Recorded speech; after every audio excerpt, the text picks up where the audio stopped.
किसी ने क्या खूब कहा है कि जीवन में चाहे कितना भी धन धन कर लो, लेकिन मरने के बाद शोक पत्रिका पर तो निधन ही लिखा जाता है। नमस्ते दोस्तों, welcome back to the channel explore life with me. तो आज मैं एक छोटी सी कहानी सुनाने जा रही हूँ जो कि आपको आर्ट ऑफ लिविंग यानी कि जीवन जीने का ढंग सिखा जाएगी। तो कहानी एक बूढ़े पक्षी की है जो कि इंसानी आवाज में बात कर लेता था। उसकी ख्याति दूर दूर तक पहुंचने लगी। एक शिकारी ने जब उसकी ख्याति सुनी तो उसे लगा कि क्यों ना उस पक्षी को पकड़ा जाए। ऐसा बोलने वाला पक्षी तो मेरे पास होना चाहिए। और उस पक्षी को पकड़कर अपने पास रखने का उस शिकारी ने अपने जीवन का लक्ष्य बना लिया। वो जगह जगह उसको ढूंढने लगा और एक दिन जंगल में वो पक्षी उसे नजर आया। उसने जाल बिछाया और उस पक्षी को पकड़ लिया। जब शिकारी ने उस पक्षी को पकड़ लिया, उस बूढ़े पक्षी ने उससे प्रार्थना करी कि शिकारी मुझे छोड़ दो, मुझे जाने दो। अब मैं तुम्हारे किसी काम का नहीं हूँ, मैं बहुत बूढ़ा हो चुका हूँ,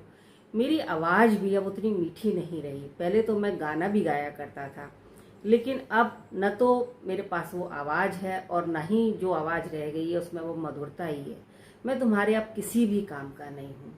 शिकारी बोला कि मैंने इतनी मेहनत से तुम्हें पकड़ा है, मैं कैसे तुम्हें छोड़ दूँ? मैं तुम्हें बिल्कुल नहीं छोड़ूंगा। तो उस बूढ़े पक्षी ने उससे फिर से प्रार्थना करी और बोला कि शिकारी, यदि तुम मुझे छोड़ दोगे तो मैं तुम्हें जीवन जीने के 3 सूत्र, 3 फॉर्मूले बताऊंगा। अगर यदि तुम्हें मेरी बात पर यकीन हो और पहला सूत्र ही तुम्हें पसंद आए तो तुम मुझे छोड़ देना। जब तुम मुझे छोड़ दोगे, दूसरा फॉर्मूला मैं जब पेड़ डाल पर बैठ जाऊंगा तब तुम्हें बताऊंगा, और तीसरा फॉर्मूला मैं तब बताऊंगा जबकि मैं आसमान में उड़ जाऊंगा। पक्षी ने कहा कि पहला फॉर्मूला मैं अभी बताए दे रहा हूं कि जिस व्यक्ति के अंदर पुरानी बातों को भूलने की शक्ति होती है, सामर्थ्य होती है, वो व्यक्ति हमेशा आनंद में रहता है, अपना जीवन खुशी के साथ व्यतीत करता है। यदि मेरी बात पसंद आई हो, मेरी बात से सहमत हो तो मुझे छोड़ दो। शिकारी ने कहा बात तो ठीक है। उसने उसे छोड़ दिया। वो बूढ़ा पक्षी उड़ा और जाकर एक पेड़ की डाल पर बैठ गया।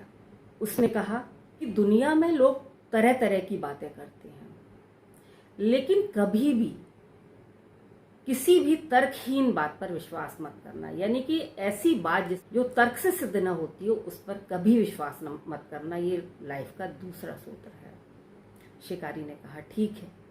फिर वो पक्षी आकाश में उड़ गया और बोला कि शिकारी, तुम कितने मूर्ख हो।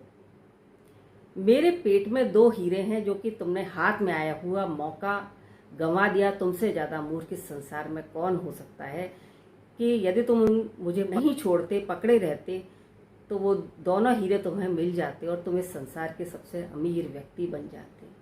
शिकारी ने उसी वक्त सिर पकड़ लिया और वहीं बैठ गया, रोने लगा, विलाप करने लगा। और वो पक्षी उसके ऊपर चारों तरफ हंसते हुए चक्कर काटने लगा। शिकारी बोला कि अब तुम क्यों हंस रहे हो?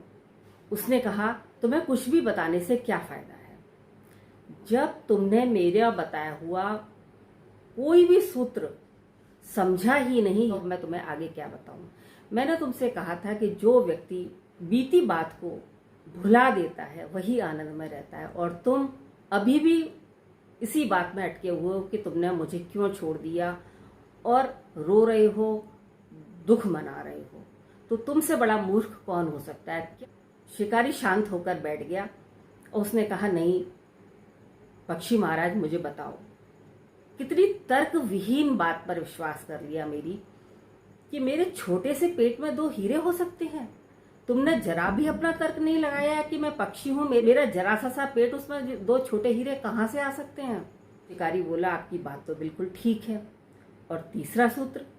उसने कहा ऐसे तुम्हें बताने से कोई फायदा नहीं है। जब 2 छोटी छोटी बातें तुम्हारी समझ में नहीं आई तो तीसरा सूत्र बताने से क्या फायदा है? फिर भी तुम कह रहे हो तो मैं तुम्हें बताए देता हूं। ये कहकर पक्षी उड़ने लगा और उड़ते उड़ते बोला इस दुनिया में जो कुछ भी है वो नाशवान है। ये जो तुम्हारा शरीर है वो भी नाशवान है, और इसके लिए इस दुनिया में तुम जो कुछ भी इकट्ठा कर रहे हो वो भी नाशवान है। एक दिन ये शरीर नष्ट हो जाएगा और इसके लिए तुम जो कुछ इकट्ठा कर रहे हो वो भी नष्ट हो जाएगा। ये कहकर वो पक्षी दूर आकाश में उड़ गया और शिकारी उसकी बात सोचने पर मजबूर हो गया। तो आप क्या सोच पा रहे हैं इस कहानी से? तो ये एक बहुत छोटी सी कहानी है, लेकिन आपको जीवन जीने की कला सिखा जाती है। यदि ये कहानी आपको खुश रहने की ताकत दे रही हो तो मुझे कमेंट करके ज़रूर बताइएगा, और कहानी कैसी लगी ये भी बताइएगा। और आगे आप ऐसी और कहानी सुनना चाहें तो मुझे ज़रूर बताइएगा। मैं ऐसी और कहानियाँ जो कि आपको जीवन जीना सिखा सकें, यदि आपके सामने ला सकूं तो ये मेरे लिए बहुत खुशी की बात होगी। तो आज के लिए बस इतना ही। फिर मिलते हैं एक नई वीडियो में एक नए टॉपिक के साथ। तब तक के लिए टेक केयर, बाय बाय।